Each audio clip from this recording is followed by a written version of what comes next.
نہ منہ چھپا کے جیے نہ سر جھکا کے جیے، ستم گروں کی نظر سے نظر ملا کے جیے، اب ایک رات کم جیے تو کم ہی سہی، اب ایک رات کم جیے تو کم ہی سہی، یہی بہت ہے کہ مشعلے جلا کے جیے۔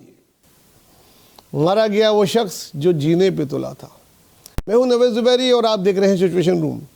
آج جس شخصیت کا ہم ذکر کر رہے ہیں سمجھ ہی گئے ہوں گے، اس کا نام نجیب شہید تھا۔ نجیب شہید کیا تھا؟ کون تھا؟ کیا اس میں کرشمہ تھا کہ جس نے زندگی کی صرف 26 بہاریں دیکھی تھیں اور آج 35 سال بعد بھی نہ صرف لوگ اس کا یوم شہادت مناتے ہیں بلکہ آج بھی اس کے نام پہ اپنی جان قربان کرنے کے لیے بے چین رہتے ہیں۔ نجیب شہید کے لیے پچھلے دنوں کئی پروگرام ہوئے، سوشل میڈیا میں بھی، ڈیجیٹل میڈیا میں بھی، اور اس میں کچھ ایسی باتیں اس سے منسوب کر دی گئیں جس کا اس سے کوئی تعلق ہی نہیں تھا۔ کچھ قصے اس سے منسوب کر دیے گئے، خاص طور سے اس کے شہادت کے دن کے۔ تو سب دوستوں نے یہ مشورہ کیا، کیونکہ میں خود اس کے ساتھ اس کی قیادت میں نے بہت کام کیا، اس کا دوست بھی تھا بھائیوں کی طرح، اور اس کے آخری سفر تک کا ساتھی تھا، تو وہ ساری باتیں ہمیں کرنے کی اتنی ضرورت آئی کہ ہم وہ ساری غلط فہمیاں، وہ چیزیں جو اس سے منسوب کی گئی ہیں وہ ختم کریں۔ آج ہم جو پروگرام کر رہے ہیں اس میں ہم اپنے ان دوستوں کو جمع کیا ہے جو نجیب شہید کے ساتھی تھے اور ان کے ساتھ کام کیا۔ ہم ایک ایک کر کے ان کی جو نجیب کے ساتھ ٹائم گزرا ہے اور نجیب بھائی کی قیادت انہوں نے کیسی دیکھی، نجیب بھائی کے ساتھ کے واقعات سارے بیان کریں گے، جس سے کہ وہ چیزیں جو ان سے منسوب کی گئی ہیں وہ اس کا تاثر غلط ہو ضائع کریں گے اور اصل حقیقت آپ لوگوں تک پہنچائیں گے۔ اور آخر میں کیونکہ میں خود آخری سفر کا ساتھی تھا جب ہم پہ حملہ ہوا ناز آباد میں، نارتھ ناز آباد میں، اور اس کے بعد کیا ہوا، کس طرح، اس کی پوری تفصیلات میں آج بتاؤں گا تاکہ جو کچھ بھی اس بارے میں غلط باتیں کی گئی ہیں وہ آج کلیئر ہو جائیں، کیونکہ آج جو باتیں کی جائیں گی وہ لوگ اپنے منہ سے کر رہے ہوں گے جنہوں نے اس کے ساتھ جتنی زندگی تھی اس کے ساتھ اپنی زندگی گزاری اور اپنے وقت اور اپنے آنکھوں سے اس کی لیڈرشپ دیکھی۔ اب جو ہمارے ساتھ شخصیت موجود ہے اشفاق قریشی صاحب، تو ان سے ہم ذرا پوچھیں گے تفصیل کے ساتھ کہ آپ نے نجیب کو کیسا پایا؟ نجیب جو ہے وہ میرے چھوٹے بھائی کی طرح تھا۔ پہلے دن سے جب میری فرسٹ اس سے ملاقات ہوئی تو ان کے بڑے بھائی جو ہے وہ وہاں پر تھے، ان کا کھانا لے کر وہ آئے تھے، تو ان کی ملاقات میرے سے ہوئی تو بڑا اچھا لگا مجھے بھی اس کو کہ ایک چھوٹا بھائی ہے وہ آیا ہوا ہے۔ تو نجیب جو ہے نا، میں نے پرسنلی اس کو جو چیزیں اس میں دیکھیں، ایک تو اس میں بہت زیادہ کرٹیسی تھی، حد سے زیادہ، اور وہ دینے والا تھا کہ بس کوئی چیز جو بھی ہوتی تھی وہ نظریے کے ساتھ ہوتی تھی، ایک نظریاتی ذہن تھا اس کا، پیورلی پولیٹیکل، اور اسی میں اس نے جو کچھ بھی مطلب ایکٹیویٹی تھی وہ پازیٹیو تھی اس کی۔ ان کا ایک مخصوص ایک انداز ہوتا تھا کہ وہ بات سنتے تھے اور اس کو سمجھنے کے بعد وہ اس وقت کسی قسم کا ریئیکشن نہیں دیتے تھے، اور ایک طریقے سے وہ اس بات کو اپنے اندر ریکارڈ کر لیتے تھے، اور پھر اس کے بعد اپنی ایک پلاننگ کے بعد اس کو عملی جامہ پہنانے کے لیے ایک جب مقررہ وقت کے اوپر وہ اس کو اس طریقے سے عملی جامہ پہناتے تھے کہ وہ کام جو ہے وہ ہو جاتا تھا۔ میں اس میں چند اگزامپل دینا چاہوں گا کہ ہم نے ان سے ایک بات کی کہ جو ہمارا پی ایس ایف کراچی کا ایک آفس ہونا چاہیے۔ انہوں نے بات سنی اور اس کے بعد مجھے کوئی خاص جواب نہیں دیا، اور چند دنوں کے بعد انہوں نے مجھے کہا کہ آپ میرے ساتھ موٹر سائیکل پہ ہم دونوں تھے، میرے پاس بھی موٹر سائیکل ہوا کرتی تھی، وہی موٹر سائیکل پہ تھے، وہ مجھے لے کے گلشن اقبال میں بکا ریسٹورنٹ ہوا کرتا تھا، اس کے پیچھے انہوں نے مجھے ایک جگہ پہ لے گئے اور انہوں نے کہا دیکھو یہ پی ایس ایف کراچی کا آفس ہے، اور اب آج کے بعد یہ تمہاری ذمہ داری ہے کہ اس آفس کو کس طریقے سے رن کرنا ہے، کس طریقے سے مینیج کرنا ہے۔ اسی طریقے سے ہم نے ان سے خواہش کا اظہار کیا کہ پی ایس ایف کراچی کا ایک متفقہ آئین ہونا چاہیے۔ انہوں نے اس بات کو بھی سنا، اور اس کے بعد چند دنوں کے بعد وہ ہمارے کچھ اور ہمارے ساتھی تھے جس میں عمران کیفی، طارق مسعودی، ان کو لے کے ہمارے ایک دوست ہیں امین مستوئی، ان کے گھر وہ لے گئے، اور انہوں نے وہاں پہ ہمارے ایک اور ساتھی تھے ندیم شیخ، نثار ستی، اور ہم 5 لوگوں کو انہوں نے کہا کہ آپ لوگ اس کمرے میں، ان کا کام کروانے کا ایک طریقہ بھی ہوتا تھا، انہوں نے کہا جی آپ یہ کمرے میں آپ لوگ بیٹھ جائیں اور جب تک آپ لوگ آئین مکمل نہیں کر لیں گے، آپ لوگ اس کمرے میں روزانہ آئیں گے، یہاں بیٹھیں گے، آئین کے جو بھی آپ نے لکھنا ہے وہ لکھیں، اور جب تک آپ اپنا آئین کمپلیٹ نہیں کر لیتے، یہ آپ لوگ کی ذمہ داری ہے کہ آپ مسلسل یہیں پہ رہیں گے اور یہیں پہ آپ لوگ کام کریں گے۔ تو ہم روزانہ وہاں جاتے تھے اور ہم آئین لکھتے تھے، تقریباً 1 مہینے میں ہم نے وہ آئین مکمل کر کے اس کا مسودہ ان کے حوالے کیا۔ تو نجیب احمد کا ایک بڑا خوبصورت انداز تھا کہ وہ تنظیمی امور کو ایک مکمل اپنے ذہن کے اندر ایک منصوبہ بندی کر کے اس کے تمام لوازمات پوری کرنے کے بعد وہ اپنے ساتھیوں کو اس کے اوپر انگیج کر کے اس کام کو کی عملی تکمیل پہ لے کے پہ پہنچاتے تھے۔ 85 سے پی ایس ایف کی سیاست کا آغاز کیا اسلامیہ کالج سے نجیب بھائی کی قیادت میں۔ تو پہلا بڑا ایونٹ جو ہم نے نجیب بھائی کی قیادت میں کیا وہ امن مارچ تھا۔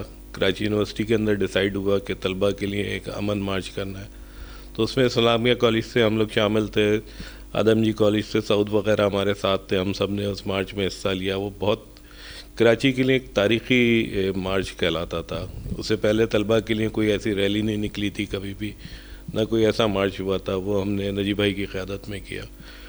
اس کے بعد سے ہم ہمیشہ نجیب بھائی کے ساتھ ہی رہے۔ نجیب بھائی ایک بہترین اسٹوڈنٹ لیڈر تھے جو طبقاتی نظام تعلیم کا خاتمہ چاہتے تھے کراچی کے اندر، اور جن کا سلوگن تھا educate the masses eliminate the classes. اسی چیز کو لے کے وہ آگے بڑھے ہمیشہ، اور طلباء کے لیے انہوں نے جد و جہد کی۔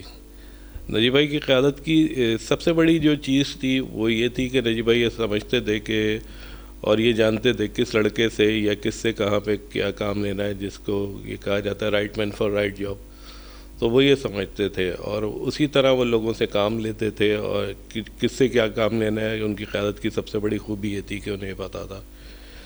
ایک بہت ہی محبت کرنے والے لیڈر، اپنے دوستوں اپنے کارکنوں کے لیے جان دینے والے، اور انہوں نے اپنے عمل سے یہ ثابت بھی کیا اور اپنی جان دے کے اس چیز کو انہوں نے بتا بھی دیا کہ کس طرح اپنے لوگوں کے لیے جان دی جاتی ہے۔ نجیب بھائی کا ہمیشہ سے یہ انسٹرکشنز رہتی تھیں کہ پروفیشنل ادارے کے جو لوگ ہیں وہ اپنی تعلیم پر توجہ دیں۔ حالانکہ کراچی کا اس وقت جو ماحول تھا وہ بہت ہی زیادہ مختلف جو طلباء تنظیمیں اور بہت سی پولیٹیکل جماعتوں کی وجہ سے بڑا آلودہ ہوا تھا، اور اس میں لسانیت سے لے کے مذہبی جنونیت تک سب کچھ شامل تھا۔ لیکن انہوں نے خاص طور پر ہمارے جو پروفیشنل کالجز کے اسٹوڈنٹس تھے ان کو کسی بھی قسم کی پرتشدد کارروائیوں سے دور رکھا۔ انہوں نے ہمیشہ ان کو ہدایت کی کہ آپ ہمیشہ اپنے تعلیمی کیریئر پر فوکس رکھیں، کیونکہ آپ نے جو ہے آگے چل کے ملک کی باغ دوڑ سنبھالنی ہے، اور آپ ہی نے اس وسطیت کو منہ دینا ہے اپنے اعمال اور کیریکٹر کے ساتھ۔ اور ہم اس کے ساتھ ساتھ ان کے ہمیشہ جڑے رہے ان کے ساتھ۔ جب بھی ہم کالج کی طرف وہ آتے تھے، کراچی کے اندر بہت سارے ہنگامہ آ رہے دوسرے، لیکن وہ ہمیں کہتے تھے کہ آپ دوسرے کالجوں کا ماحول اپنے کالجز تک نہ لے جائیں اور اپنے کالجز کا ماحول آلودہ نہ کریں۔ یہ سیاست اور یہ چیزیں ہم اس کو خود کاؤنٹر کریں گے۔ آپ لوگ اپنی تعلیمی توجہ دیں اور اپنے پروگرام کو آگے بڑھائیں اور اپنے کیریکٹر کے ساتھ اپنے ادارے میں اپنی جماعت کو ریپرزینٹ کریں، اور ہم نے ایسا ہی کیا، اور آج اللہ کے کرم سے ہم ایک اچھے پروفیشن کے ساتھ جڑے ہوئے ہیں اور آج بھی اپنے ملک و قوم کی خدمت کر رہے ہیں ان کی ہدایات اور ان کے مشن کی روشنی کے طور پر۔ نجیب احمد وہ آدمی تھا کہ جس کے دور میں اے پی ایم ایس او جب ایمرج ہو رہی تھی تو اس کے ساتھیوں نے اے پی ایم ایس او کو تنظیم سازی میں جماعت اسلامی کی جو بغل بچہ تنظیم تھی اسلامی جمعیت طلبہ، اس کے اگینسٹ جو ہے نا اے پی ایم ایس او کو یونٹ کھولنے کی ترغیب دی، انہیں آسانیاں فراہم کی۔ تو بحیثیت طالب علم رہنما کے تو وہ اس طرح لیڈ کر رہا تھا کہ پاکستان پیپلز پارٹی کی جو لیڈرشپ ہے وہ بھی اس کی طرف دیکھنے پہ مجبور ہو گئی تھی۔ بحیثیت طالب علم رہنما کے اس نے نہ صرف لوگوں کو، طالب علموں کو اپنے حقوق کی طرف متوجہ کرایا، بلکہ بحیثیت طالب علم رہنما کے اس نے جنرل ضیاء کی آمریت کو للکارا، اور پھر وہی نجیب تھا اور اس کے شہر پہ اثرات تھے کہ مجھے یاد ہے کہ جب 11 اپریل کو اس کی شہادت کا اعلان کیا جا رہا تھا، اس کی موت واقع ہونے کا اعلان کیا جا رہا تھا، تو اس سے 4 گھنٹے پہلے شہر میں پاکستان آرمی نے آ کے ٹیک اوور کر لیا تھا، جو میرے لیے بڑی حیران کن بات تھی۔ پھر تو حیثیت طالب علم رہنما کے تو ہمارے پاس وہ آخری جزیرہ، میں یہ کہنا چاہوں گا اپنی گفتگو کے آخر میں کہ وہ آخری جزیرہ تھا جو اسے مارا ہی اس لیے گیا کہ تاکہ طلبہ محاذ کو جو ہے نا سبوتاژ کر دیا جائے، اور وہ سبوتاژ کر دیا گیا۔ اس کے بعد دیکھیں آپ کے تعلیمی ادارے بانجھ ہو گئے، بنجر ہو گئے، اور کوئی طالب علم رہنما جنم نہیں لیا۔ ہمارا ان سے ایسا جذباتی لگاؤ رہا ہے کہ بولنے میں الفاظ رک جاتے ہیں۔ میں نجیب بھائی کے ساتھ یہ نہیں کہوں گا کہ میں دوست تھا، دوست بالکل نہیں تھا، میں ان کا بہت جونیئر ساتھی تھا۔ اچھا، ان کو اینالائز کرنا تو میں ہمت نہیں ہے کہ وہ کیا تھے کیا نہیں تھے، وہ بہت کچھ تھے، سب کچھ تھے۔ آپ کی اینک کی بات ہے کہ آپ کس طرح کی اینک لگا کے ان کو دیکھنا چاہتے ہیں۔ تو میں نے ان کو ادب سے لگاؤ دیکھا، میں نے ان کو غالب پڑھتے ہوئے دیکھا، میں نے ان کو اقبال پڑھتے ہوئے دیکھا، میں نے ان کو احمد فراز پڑھتے ہوئے دیکھا، میں نے ان کو موسیقی سنتے ہوئے دیکھا، میں نے ان کو گنگناتے ہوئے دیکھا۔ تو وہ زندگی سے بھرپور شخص تھے، اسپورٹ سے بہت محبت کرتے تھے۔ میں آپ کو بتاتا چلوں کہ میں اپنے کالج کے دنوں میں انٹر کالجیٹ بھی کھیلا اور انٹر بورڈ بھی کھیلا میں نے 2 سے 3 سال۔ تو نارتھ حیدرآباد میں ایس بلاک میں امیر حیدر کاظمی کے گھر کے سامنے ایک ہاکی گراؤنڈ ہوا کرتا تھا۔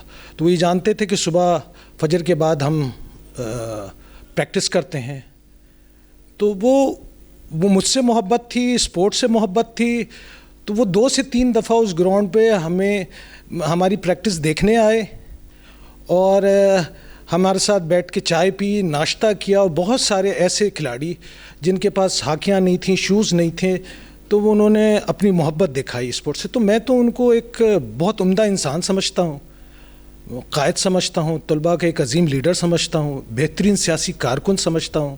90 کے اسٹارٹ کی بات ہے، 1990 کی ابتدائی دور کی، کہ بینظیر صاحبہ سے ایئرپورٹ پہ میری ملاقات ہوئی تھی، اور میں نے بینظیر صاحبہ سے عرض کیا کہ بینظیر صاحبہ، یہاں کراچی میں جو نوجوان ہیں جو پی ایس ایف کے اور جو اے پی ایم ایس او کے، ان کے آپس میں کلیش ہوتے رہتے ہیں، تو لہذا ان کو بٹھا کر کوئی بات چیت کی جائے۔ تو انہوں نے قائم علی شاہ کے حوالے کیا مجھے، اور یہ کہا کہ جی آپ ان کے ساتھ رہیں اور اس معاملے کو دیکھیں۔ اس کے کوئی 10-15 منٹ بعد قائم علی شاہ صاحب آئے تھے، جو لوگ یہ کہتے ہیں کہ جناب وہاں پر جو ہے وہ نجیب شہید کی سی ایم صاحب سے، جو قائم علی شاہ صاحب سے کوئی اس قسم کی کوئی تلخ کلامی یا کوئی بدتمیزی والا واقعہ پیش آیا، وہ قطعاً ان کی تو ملاقات تک نہیں ہو سکی۔ پیرامڈ کالج میں وہ آپ کے ساتھ تھے اور آپ کو ادھر کا صدر بھی بنا دیا، اور آپ کو ہمیشہ جھگڑوں سے، ان چیزوں سے دور رکھتے تھے۔ جتنا خیال وہ آپ کا کرتے تھے، میں نے بہت کم لوگوں کا دیکھا۔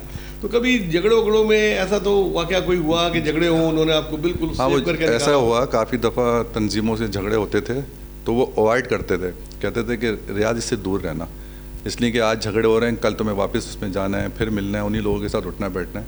تو وہ اکثر دوسرے لڑکے پریشر ڈالتے تھے، جھگڑوں کا کوئی بدلہ لینا ہے، کچھ ایسا کچھ کرنا ہے، تو وہ مجھے منع کرتے تھے کہ تم ان لوگوں کے ساتھ اٹھنا بیٹھنا ہے تو تم تھوڑا دور ہی رہا کرو۔ ایز اے دوست کیسا پایا؟ وہ دوستی تو بتاتے تھے کہ جو چیزوں سے بچا کے رکھتے تھے، کہیں یوز نہیں ہو جائیں، کہیں غلط راستے پہ نہ چلے جائیں، کوئی غلط استعمال کرنے کی کوشش کرتا تھا تو وہ مجھے سیو کرتے تھے کہ اس طرف اس راستے پہ نہ چلا جاؤں۔ پی ایس ایف اور نجیب شہید دونوں بہت تیزی سے کراچی کے تعلیمی اداروں میں مقبول ہونے لگے۔ یہ پہلی بار ہوا تھا پی ایس ایف کی تاریخ میں کہ کراچی کے تقریباً تمام کالجز میں پی ایس ایف کے یونٹ بن گئے تھے، ڈسٹرکٹ یونٹ بن گئے تھے، حتیٰ کہ علاقائی یونٹ بھی بن گئے تھے۔ اور سب سے اس میں اہم بات یہ تھی کہ کراچی، جو کہ عام طور پہ پیپلز پارٹی کے لیے سازگار شہر نہیں سمجھا جاتا تھا، یا ایک تاثر تھا کہ پیپلز پارٹی کا شہر نہیں ہے کراچی، کراچی سے تعلق رکھنے والے اردو اسپیکنگ نوجوان بہت تیزی سے پی ایس ایف جوائن کرنے لگے، جس کی وجہ سے یہ ہوا کہ ان لوگوں نے جو کہ زبردستی اپنا سمجھتے تھے کہ شاید اردو بولنے والا کا مینڈیٹ ان کے پاس ہے مہاجروں کا، انہوں نے نجیب بھائی کو اپنے لیے خطرہ محسوس کرنا شروع کر دیا۔ شہید نجیب احمد کی کردار کشی کی مہم چلائی اور ان پر الزامات لگانے شروع کر دیے۔ لیکن میں نے جتنا عرصہ کام کیا، کیونکہ میں 1989 میں پھر میں پیپلز یوتھ میں چلا گیا تھا اور اس کا ڈسٹرکٹ کا ڈپٹی جنرل سیکرٹری بن گیا تھا، تو جب تک میں نے براہ راست ان کے ساتھ کام کیا، میں نے ان میں یہی خوبیاں دیکھیں کہ ایک، لوگ ان سے بہت محبت کرتے تھے، اور وہ لوگوں سے بہت محبت کرتے تھے. میں اردو آرٹس کالج میں PSF کے یونٹ میں ورکر تھا, کارکن تھا, اور نجیب بھائی کو میں نے وہیں پہلی مرتبہ میری ملاقات ہوئی ان سے, اور اس کے بعد وقتاً فوقتاً وہ ہمارے پاس آتے تھے مختلف ایونٹس کے حوالے سے. جو کام ہماری ذمہ داری ہوتی تھی وہ انشاءاللہ تعالیٰ جس طرح سے ہمیں گائیڈ کرتے تھے وہ ہم پوری کرتے تھے. اور نجیب بھائی کو ہم نے لیڈر بھی دیکھا, لیکن لیڈر سے بڑھ کے ہم نے ان کو اپنا بھائی سمجھا, اور ہمیں اپنے سگے بھائیوں کی طرح تھے. ہم دعا کر سکتے ہیں اللہ پاک ان کو غریق رحمت کرے. آسان الفاظ میں یہ کہوں کہ دنیا کے لیے نجیب ایک شخص تھا, جبکہ اس کے دوستوں اور ساتھیوں کے لیے نجیب ایک دنیا تھا. کراچی یونیورسٹی میں ہمارے 3 ساتھی, 3 دوست بھائی, سہیل رشید, ہارون رشید, عزیز اللہ افجن کو MQM نے شہید کر دیا تھا. تو اس کے احتجاج کے لیے ہم شور کرنے کے لیے, مطلب احتجاج کے لیے ہم سب CM ہاؤس میں جمع ہوئے. تو اس کو لیکن ایسا جو واقعہ سنایا جاتا ہے, جو ایک کہانی گھڑی جاتی ہے کہ قائم علی شاہ صاحب کے ساتھ کوئی بدتمیزی کی, تو یہ آپ بھی جانتے ہیں, میں بھی جانتا ہوں کہ نجیب احمد ایک خاندانی آدمی تھا. وہ ایسا نہیں تھا کہ کسی بڑے سے کوئی اس طرح کی بدتمیزی کرے, کوئی اس طرح کی بات کرے, کیونکہ وہ اس قسم کا نہیں تھا. ہاں بالکل غصہ آتا تھا, غصہ کرتے تھے. وہ ہم پارٹی کا ایک اندرونی ایک مسئلے مسائل, ہمارے احتجاج, ہمارے شور وہ ہم کرتے تھے. لیکن ایسا کوئی نہیں ہے, یہ سب جھوٹ بات بنائی جاتی ہے کہ وہاں پہ قائم علی شاہ کو تھپڑ. قائم علی شاہ تو ہم تصور بھی نہیں کر سکتے. نجیب احمد تو تصور بھی نہیں کر سکتا تھا, اور ہم آج جو پیپلز پارٹی میں ہیں ہم تو سوچ بھی نہیں سکتے کہ قائم علی شاہ کے ساتھ ہم اونچی آواز میں بات بھی کر جائیں. تو ایسا کچھ بھی نہیں ہے, یہ سب جھوٹ بات ہے. اور نجیب احمد کے لیے جو کہا جاتا ہے, جو شہر میں ایک پرسیپشن بنایا ہوا تھا, یا آج تک جو لوگ آ کے جنہوں نے نجیب احمد کو شاید دیکھا بھی نہ ہو, جو کبھی ملا بھی نہ ہو, وہ یہ آ کے اپنے اپنے قصے اور اپنے اپنے کہانیاں جو سناتے ہیں. تو اس کے لیے آپ نے جو آج یہ جو پروگرام, آپ نے سارے پرانے دوست جو اس کے ساتھ کام کر رہے ہیں, کام کرتے رہے ہیں, اس کے ساتھ چلے ہیں, تو وہ آپ نے ایک بہترین کام کیا ہے کہ ان سب ساتھیوں کو ایک جگہ اکٹھا کیا, ان سب کے انٹرویوز کیے. نجیب احمد کا جو پرسیپشن تھا, جو اصل چیز تھی, وہ آپ نکال کے سامنے لائے. تو آپ نے ایک بہترین کام کر کے اب وہ چیزیں ساری جو گھڑی جاتی ہیں, جو لوگ آ کے من گھڑت کہانیاں سناتے ہیں, وہ انشاءاللہ وہ مجھے لگتا ہے آپ کے اس پروگرام کے بعد وہ سب ختم ہو جائیں گی. یہ تھی نجیب کے ساتھیوں کی, دوستوں کی باتیں. یہ وہ لوگ تھے جنہوں نے نجیب کے ساتھ وقت گزارا, اور جنہوں نے نجیب کے ساتھ نہ صرف یہ کہ سیاست کی سیکھا, بلکہ ان کے ساتھ شانہ بشانہ رہے. ان کی زبانی آپ نے سنا کہ نجیب شہید کس قسم کا آدمی تھا, کیا کردار تھا اس کا, کیا کرشمہ تھا اس میں, کہ آج تک ابھی ہم سب لوگ دوست یہاں جمع ہیں اور اس کی باتیں ہو رہی ہیں, کئی لوگوں کی آنکھوں میں آنسو ہیں, اور یہی اس کا کرشمہ تھا. وہ دوستوں کا دوست تھا, اور ہر کسی کی محبت جو ہے نجیب کے ساتھ ایسی تھی کہ جو الفاظوں میں بیان نہیں کی جا سکتی. مقصد الفاظ کم پڑ جائیں گے نجیب کی بارے میں بات کرتے کرتے, لیکن نجیب کی باتیں ختم نہیں ہوں گی. یہ پروگرام کی ضرورت اسی لیے تھی کہ نجیب کا اصل کردار, اصل چہرہ, اصل اس کے جو ساتھ کے لوگ تھے وہی بتائیں کہ نجیب کیا تھا. غلید کے فلیٹ کے بالکل سامنے پہنچے تو 3 طرف سے ہم پہ اندھا دھن فائرنگ سٹارٹ ہو گئی. مگر ہم پڑھ چکے تھے, ہم سمجھے مر ہی گئے. ایک دم پیچھے سے روفی کی آواز اس کان میں بہت زور سے اس نے کہا, نوید بھائی نکلیں, اٹھیں. تو ہمیں لگا یار ہم زندہ ہیں. پہلے فائر میں نجیب بھائی نے میرے ہاتھ مارا, بولا لائٹ بند کرو. ہم جب ریمیڈیل میں گھسے تو ہم کو خون میں لت پت دیکھتا ہوا لوگ چیخیں مار کے باہر نکل رہے تھے. میں نے کہا بہادر بھائی ہم کو گولیاں لگی ہیں, ہم زخمی ہیں. نجیب بھائی بھی زخمی ہیں, ریمیڈیل میں ہے. بولا یہ فائرنگ تم پہ ہو رہی تھی؟ میں نے کہا جی ہم پہ ہی ہو رہی تھی. کیسا ہے نجیب؟ میں نے کہا زخمی ہے.